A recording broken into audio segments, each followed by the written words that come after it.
Our members also help us give back through grants, scholarships, random acts of kindness, and more. Thousands of Arizonans have already joined Arizona's largest credit union, Desert Financial, located inside the Payson Walmart.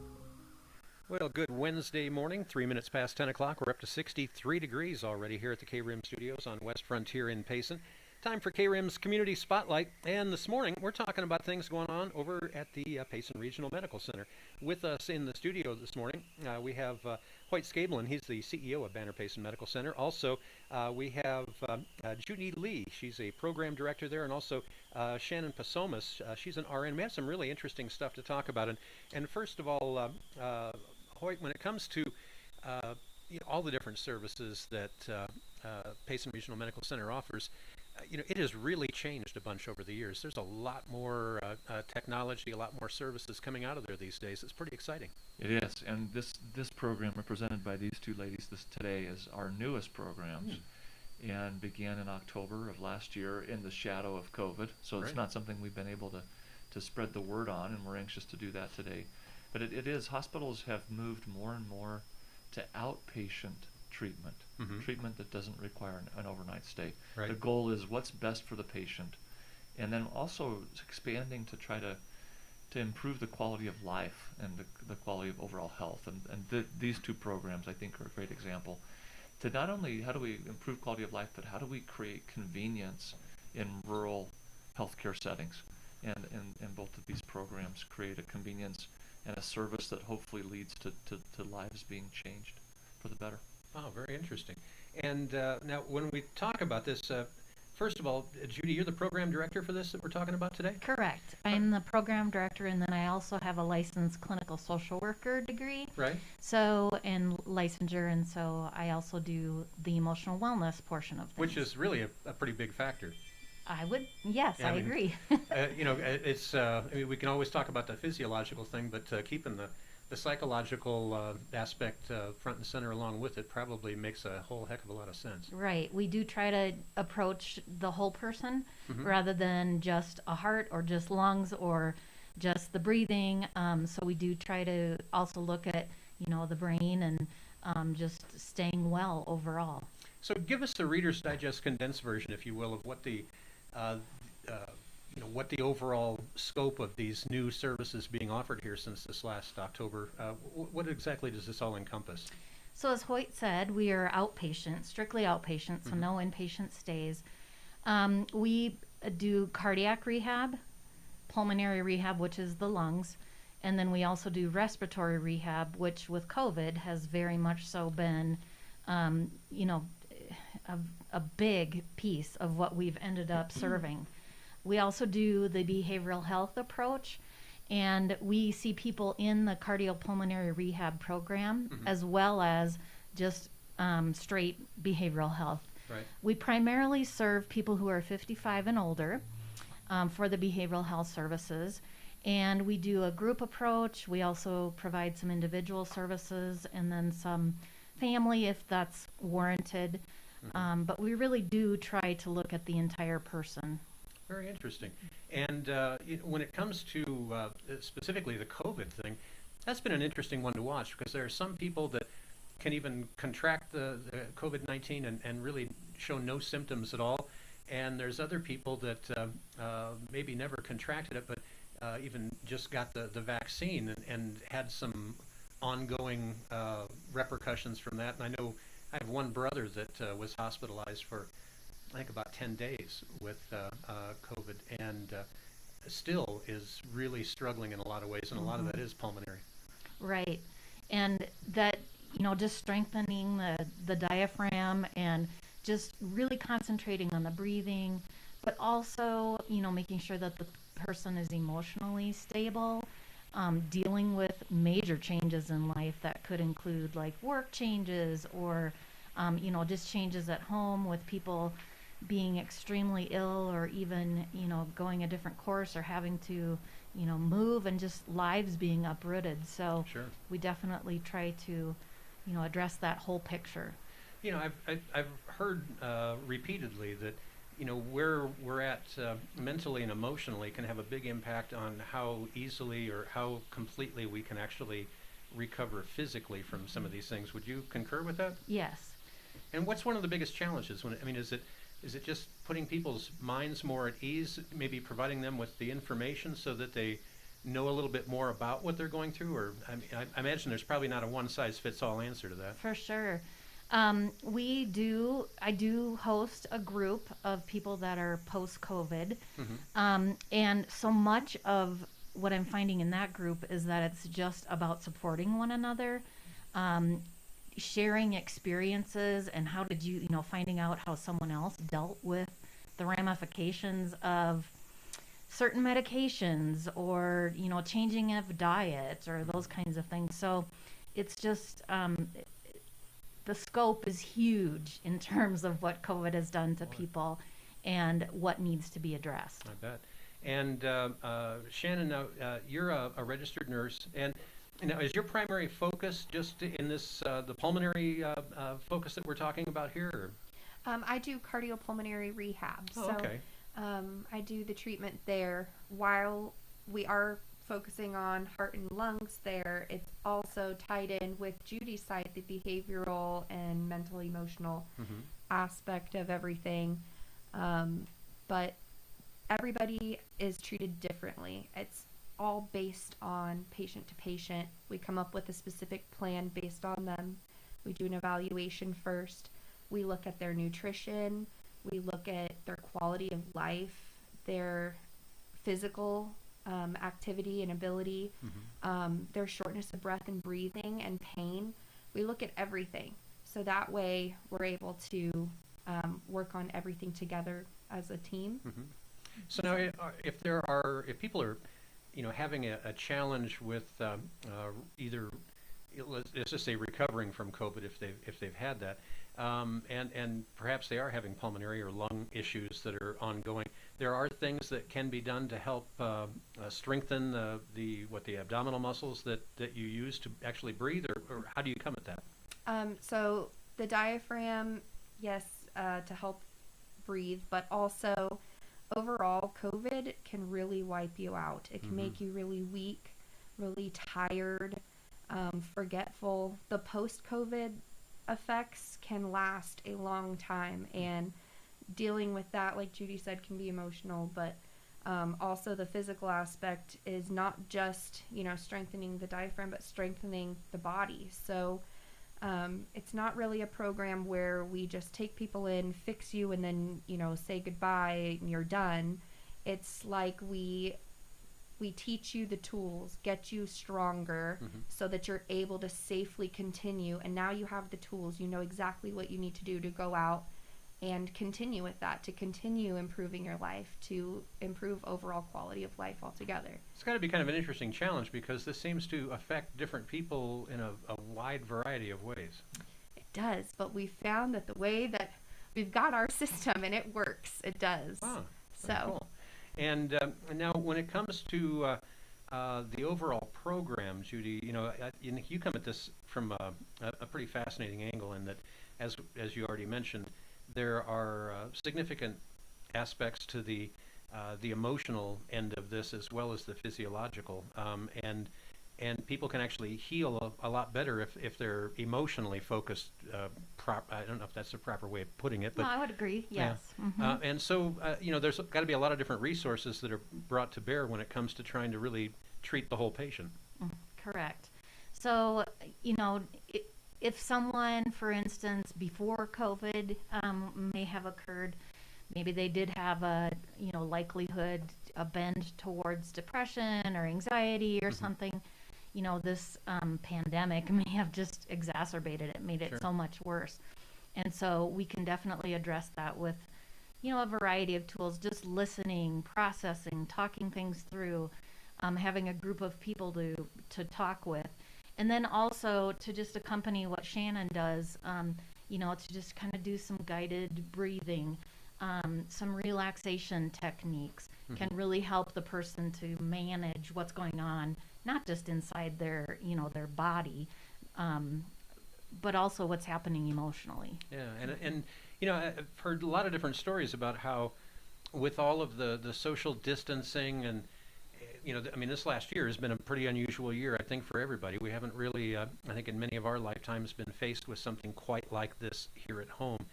But it seems like there's been a lot of emotional issues that have come up with people just as a result of, again, that social distancing, having to stay at home, not getting out, socializing as much. I mean, that's got to kind of exacerbate the issue. Right. It really does take a toll on a person's mind just to stay in between the same four walls all the time. Right. So, getting out, getting some vitamin D, going outside now that it's nicer out can really just help things. Getting fresh air, those basic things really can get you back on track again. Makes sense. And from the from a nurse's perspective, Judy, it would seem that well, first of all, you're not doing just the lung issues. You're also dealing with heart issues and everything. And in a community where we have such a significant proportion of our population that's retired, this has got to be taking you a lot of different directions on a daily basis. So it's, I do have separate classes for like cardiac and then, respiratory, but overall it's the same goal, just to improve the quality of life, help Right. them be stronger, healthier diet.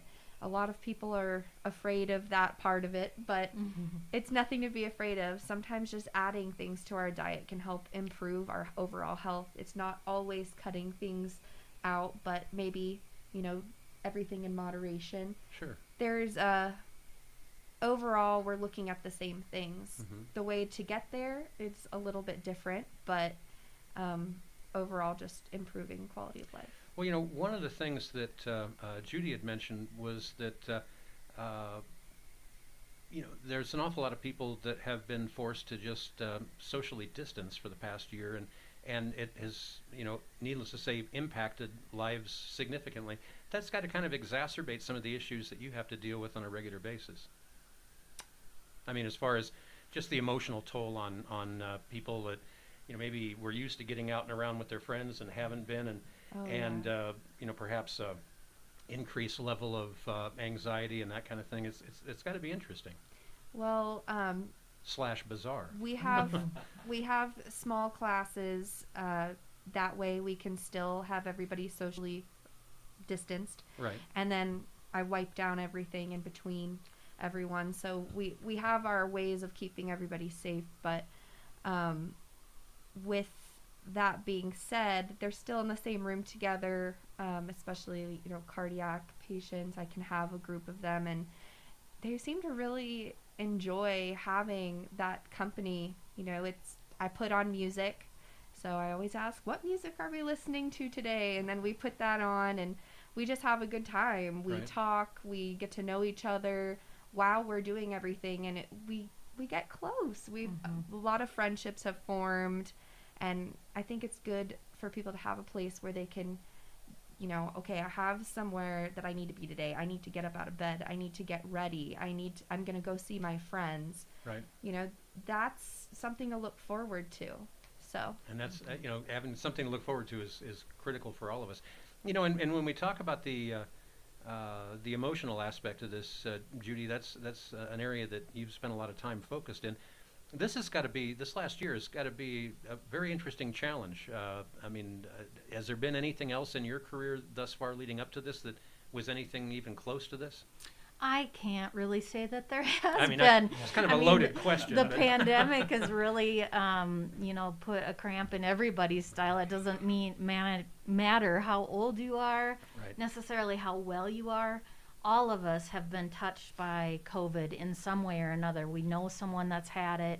We have had to, like my parents are elderly, and they've had to, we didn't get to have Christmas together. And Yeah. it really affected their level of happiness, and just knowing how their family was doing really did have an impact on them emotionally. And so, everybody, it does, but you don't have to be older to have had that impact. Yeah. Kids in school sure had a change in their routine, and we've just really thrown everything at everybody. And So, the emotional toll, as well as the physiological toll on some of this is got to be a real challenge for a lot of folks. Again, as the CEO at Banner Payson Medical Center, Hoyt, this has been a really weird year, and what an unusual time for you to come on board. This got to be some very unique challenges for you and everybody at the hospital. I think we're all ready to be done with it. Yeah. There's the understatement of the year, right? Yes, and unfortunately, just a reminder to our listeners is the South African strain is not only far more transmissible. I mean, it's more contagious. Mm-hmm. It is more serious, and so that's disappointing. The vaccines are been reconfirmed through Moderna, which was the vaccine that Gila County's been distributing so effectively, and the many partners throughout the community, including Banner and other clinics, remains effective against that strain. You have the Brazilian strain. The UK strain is the strain that is the most predominantly growing, in addition to the original strain, here in Arizona. And so we're seeing a great uptick in 40 to 60-year-olds hospitalized across the state. That's different. We've in our county we've almost achieved, I think it's nearly 80% of those 65 and older have chosen to be vaccinated and have received at least one of the two doses. If you get the first dose of Moderna or Pfizer, you're almost there in terms of immunity. You're never perfect. It doesn't matter if you've had both. And even if you've had COVID, you're not perfectly immune either, in that immunity will end and there's still a chance you could get a different strain. So having said that those that are the most vulnerable have been vaccinated. Mm-hmm. And now there's some who cannot. It's not safe for them to be vaccinated because of their vulnerability, and these programs that have been described here are helpful to all. And the other point I would mention is, we're seeing the least percentage of community members choose to be vaccinated who are under 40. And then the next higher amount was the 40 to 60, and then over 75. We're seeing very few admissions of those over 65 now because of the vaccine. So it does work. I know there's been a lot of, I'll just say it, I don't know if it's politically correct to say this on the air, but I would just say both parties have politicized this. And Sure. I say shame on you. This I is agree. about health and community and wellness, and this is, the closest thing to what we're going through and have gone through was the smallpox. It's interesting to know. At that time it was controversial. The federal government passed a law or a regulation that if you chose not to be vaccinated, you paid a fine. It's a $5 fine. I don't know how I'm sure that wasn't enforced, kind of going through the same thing. Right. But but there are people that have legitimate fears of the vaccine and are worried about it. And I think I can't criticize people for being critical in their thought process and wanting to protect themselves and their families. And so I wouldn't shame anyone for not choosing not to be vaccinated if their reasons, are sincere. And those that have been vaccinated, I would say thank you, because it's really helping to slow the spread. So today hospitals are seeing, in Colorado, we're seeing an uptick. In other states, we've seen hospitals seeing an uptick of very sick patients. And in the United Kingdom and Great Britain, hospitals were overwhelmed again. That's something we don't want to repeat here. And I think in Payson we're doing really well because those that are most vulnerable have chosen to be vaccinated. Is part of the concern in the UK that people have just kind of gotten lax in their concern about this, or what do you attribute that uptick to? I don't know the specifics. And one factor would be what percentage of the population have been vaccinated. That's the number one. Mm-hmm. Number two is how vigilant are we? A year is a long time to social distance. Oh yeah. It is a long time to wear these annoying masks. I agree. You know what I mean? And I look forward to that time in the future where we'll be able to see safely herd immunity created, etc. Some say it'll be 2022. Some are saying it will be late 2021. It can't come too soon. I just don't want to see more people die. And what's hard is many listeners may have had COVID and they're like, it was nothing. Or, you know, For I knew you. I knew someone, yeah, you know, Yeah. and so it's hard. And some have just not been, the majority, I'll repeat the statistics, 80% of us who contract COVID are going to just feel like either not notice it much or it'll be another flu. 20% will be hit very hard. Yeah, freight train kind of hit hard. Right. My brother is younger than me, and he had it, and he said, "Hoyt, I was scared to death. I thought I was dying." He went to the ED, couldn't breathe. Right. So, and he's young, you know. 10% of those so 80% non-event, 20%, 10% is going to be really sick. 10% will require hospital help, you know, oxygenation, maybe overnight stay, ER trip. So that's scary, and I just don't want to see any more die. We've had patients, we've had more patients. We've not seen the acuity of patients in the numbers that we went through this last year at Banner Payson Medical Center and ever in our history. So it's for real. People have lost their lives. Our hearts go out to those who have lost their lives and lost loved ones. Is it pretty safe to say that in your collective careers here that this is the most significant pandemic type event that you've come?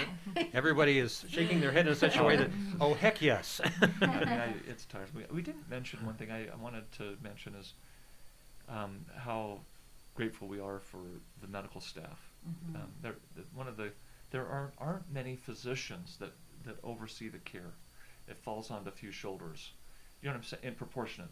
We're grateful for our nursing staff, our respiratory therapy staff, all of the hospital staff. And you know, with all of the information that was coming out early on in this pandemic, and whether it be factual or misinformation or disinformation, which I think all of that happened at different times, you know, it had to be really difficult for medical staff to, you know, I mean, just to, you know, be able to deal with their daily routines. I know of a couple of local physicians, one in particular who just the routine in going home at the end of the day and trying to make sure that, you know, you're not bringing any bad bugs home. Did you go home? Yeah. Or did you choose to live in a separate home? Yeah. We've had several members of the medical staff who contracted COVID. Totally understandable. There was not a lot. There was no evidence or science in the initial months, and so different precautions changed over time. And so doctors were worried about themselves, their staff, and given that there's so few medical staff, you want to keep them safe. And our efforts, we're very proud at Banner Health. We did an amazing job collectively. Our employees and our medical staff of keeping the staff safe. We're grateful for the community outpourings, the donations of masks during that time when that was a national shortage. And we're now in good place. We have the equipment, the tools, the protocols, very successful. We want to get through this as much as anyone else. And this has been hard financially on the healthcare industry. People don't understand that. They're saying, well, we heard that there was millions and billions of dollars that came into the healthcare industry. That may be true, but this is a this is a $1 trillion industry because it's everyone's health across this country matters. So it's been very hard, and financially it will take a couple of years, I think, to recover, and we're anxious to do what we do well, and that's take care of patients and then to broaden what we do, like with these programs. We're grateful for Dr. Judy Hunt, who's the medical director of our cardiopulmonary rehab program. She wasn't able to join us, so you're stuck with me. And then we have two psychiatrists that we have been working with and are beginning to work with that help in this program. And so this whole pulmonary focus, this is something kind of new for Banner Payson Medical Center. You know, in a way, it's a rebirth. We once offered, and Dr. Hunt actually was involved in a cardiopulmonary rehab program years ago, and that program ended up closing. What's unique about this program is we partner with Diamond Health, which is a national company. The secret sauce in this is the emotional support, the emotional well-being piece. People that have cardiac issues and pulmonary issues, they tend to get discouraged and they get depressed, and they don't show up for their rehab and their treatments. And the same it is with depression patients. So there's some techniques and some approaches that these ladies use that are nationally best. We have some of the best clinical results with cardiopulmonary rehab in the country with Diamond Health. They are nationally known for this because we help patients come to program. We help them to feel the whole person is encouraged. as a result, the physical results are outstanding. Now, if people, maybe have been struggling with some aspects of what we're talking about, but haven't been doing anything about it, what can they do? Who can they call? How can they, perhaps get more involved? So they can call first of all, it would take information from their primary care physician. Right. And we can, all they need to do is just contact us. Our telephone number is 928-596-4575. And they would be, just get our front desk receptionist. And we will get them, to where they need to go. And we will need information from their primary care physician, but we will take it from there. We do accept are qualified to take most insurances. And so we verify insurance to make sure that there's coverage, but for the most part, everything is covered. So we educate the patients on what they'll be experiencing, and they can just give us a call, and we'd be glad to talk things over with them and see which route is best for them. Okay, and that, again, that number that you can call is area code 928-596-4575. Correct. And definitely appreciate the insight this morning. Sadly, we're out of time, but been enjoying talking this morning with the CEO at Banner Payson Medical Center, Hoyt Scaveland, also the program director, Judy Lee, and local RN who has a focus on cardiopulmonary rehab as a therapist, and that's Shannon Pasomas. Thanks to all three of you for being here this morning. We appreciate it. Thanks Thank for having you. us, Randy. You bet. Thank you for tuning in and listening. Got a lot more of your favorite music coming your way. As a matter of fact, have some great tunes coming up from Santana, James Taylor, Looking Glass, Cornelius Brothers, and Sister Rose, and a whole bunch more. But first, a quick look at Rim Country weather. Now here's the KRIM weather forecast for Payson and surrounding areas. I'm nowcast meteorologist Jim Vaughn.